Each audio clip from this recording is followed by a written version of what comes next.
Boxingego here. If you like this video, make sure you hit the like button and also subscribe to the channel and hit the bell icon on the top of your screen to get notified when the latest new content drops.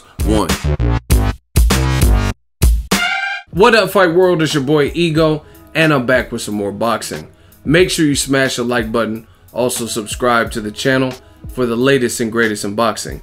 If you want to become part of the gang, notification gang, please hit the bell icon. Shout out to the Super Chats, channel donations, the Venmo, and the Patreon family. We working. Now, yesterday, Sergey Kovalev had his media day, and he said some very interesting things. Shout out to Fight Hype, link in the description. They had a circle of reporters just asking him questions. I seen it on the Fight Hype's video. So again, check that out in the link. And he said some very, very interesting things in this particular interview. He says and accuses Tony Weeks of being on Team Andre Ward. Like, basically, he was in cahoots with Team Ward. He says that, and I quote, Tony Weeks, the referee, was against him and on Ward's side, right? He also goes on to complain about the low blows. He said that he got hit or something happened in the second round and he kind of blacked out. He doesn't really remember anything beyond that in the rematch. So his memory is foggy, if you will. Now, I want to give my thoughts. To me, I think I can't wait to see the Shabransky fight because, like I've been saying, I would not be surprised if Kovalev does not look like the same fighter. Not saying he can't beat Shabransky, because we just seen Shabransky get stopped a few fights ago. But he might look more vulnerable in doing it. Meaning, I don't know if the Crusher's coming back, the one that beat Jean Pascal, that beat Bernard Hopkins. And the reason that I say that, this is not a hope. The reason I say that is because Kovalev, to me, seems to have a very big issue admitting defeat, admitting a loss. He seems like he's in a very mentally fragile space. And the reason I say that is because I look for patterns. If someone says one thing, okay, chalk it up as maybe that's just the mood they're in. But I've continually noticed a pattern with Kovalev where he seems to blame everyone but himself when it comes to taking some kind of loss. In fact, at the media day, there were questions, I think I seen on Fight Hub, they asked Kovalev questions about his 2 amateur losses to Artur Beterbiev, who is now a champion after his fights last week. He says that basically the Beterbiev fight, a lot of people that witnessed it had him winning and the fight was rigged. There was some type of corruption involved. So, okay, that's one issue. And like, the thing is, at the time, you guys are amateurs. You guys are both from Russia, if I'm not mistaken. So it's like, why is there so much corruption and everyone's always against you? You know what I'm saying? So that's one issue. He said it was rigged. I think that's even the title of the video. Then you fight Andre Ward the first time. Very close fight. I was there live. And goes the decision. All judges had Ward winning by 1 round, which indicates what we saw, a close fight. Now, this is not like Canelo Triple G even. Another close fight, right? But Adelaide Bird's scorecard was 118-110, which clearly nobody deserves 10 rounds in a fight like that. So this wasn't the case with Ward Kovalev.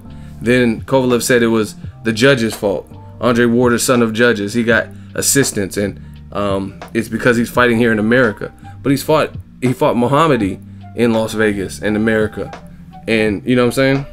I'm sure he's fought other people. He fought Bernard Hopkins via decision, and they got that right. So I think he was in Atlantic City, New Jersey. So like, why are they all of a sudden American judges are just against you? But they weren't when you fought B-Hop and that went to decision. You know what I mean? Then you rematch Ward. Then you get stopped. Now you're saying Ward is in cahoots with Tony Weeks. And to me, it just sounds like what the casual fans say. And we're not buying that type of stuff anymore as boxing fans, real boxing fans, at least new media. Because my thing is this, those are some serious allegations. And just like I do on my live stream with the hot seat, you got to show receipts. Like, I understand if you had a private investigator or something following Weeks around, and then they caught Virgil Hunter and Tony Weeks handing an envelope with some money, and you know what I mean, it's all on secret surveillance camera video or something like that show Cheaters with Joey Greco. You know what I mean? I can understand if it was something like that, but you're just saying Tony Weeks was on Team Ward based on what? And you got to look at this.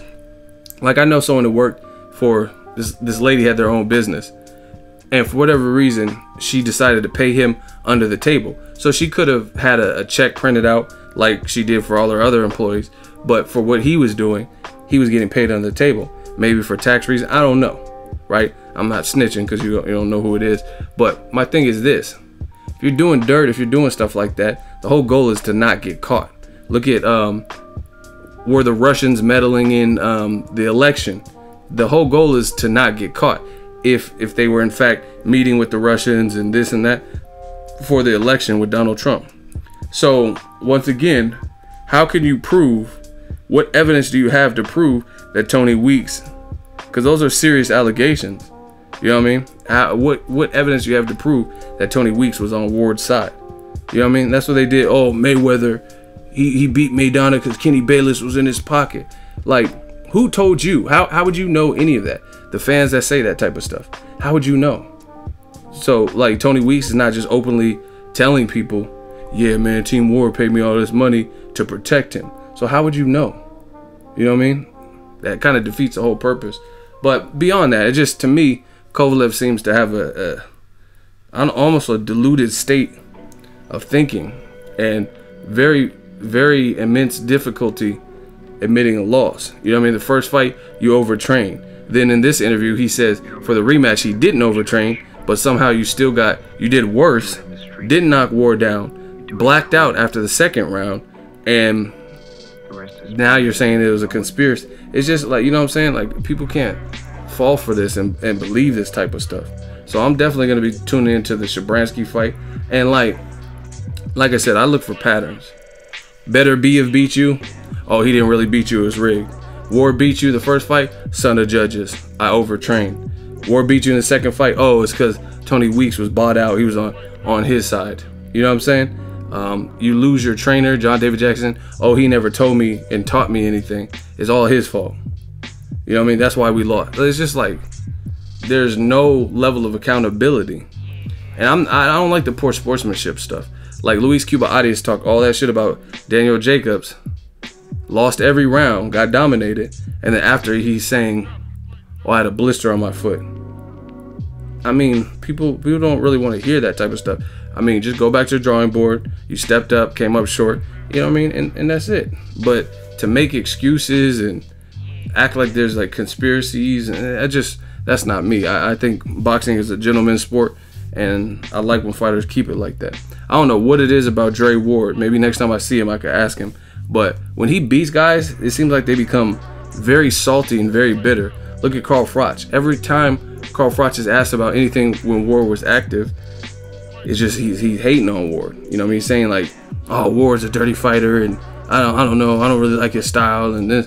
And then same thing with Kovalev. Every time they mention him, it's just all bad. And I don't know. Like I said, I'm definitely checking for the Shabransky because Kovalev seems to be mentally a bit all over the place. First you say Ward hits like a 15-year-old girl, then you get stopped by him. Now you're saying the referee was in essence cheating and paid off, and it was a conspiracy.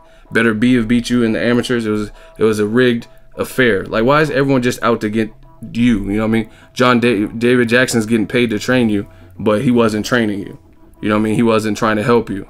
It's just like, how's the system so against you particularly? That's the question I have. So I don't know. I think main events, maybe they have tried this, but I think they should get a PR person in Kovalev's ear. Your fight is now sanctioned for a title fight. Just keep it pushing. You lost a Ward. You go to BoxRec. It's not going to say anything about Nutcracker Ward or Tony Weeks, and this is going to say you got TKO'd. End of. You know what I'm saying? So focus. You have the opportunity to be a champion again. We'll see how he looks, but I don't like the the excuses. and stuff. It sounds like, to me, it sounds crazy. And you just gotta, to me, to move forward properly, you gotta admit your loss. And Kovalev seems to have a problem doing that. Let me know your thoughts. Drop it in the comment section. Make sure you smash the like button as always. Hate, comment, and subscribe. Till next video, it's Ego signed off. So if you enjoyed this video and want more content like this on the channel, you can show your appreciation by going to the PayPal donate button or the YouTube support button. And you can donate any amount that you feel is equivalent to the value of this video. Much more to come. Thank you guys for your support. Boxingego, the future of boxing.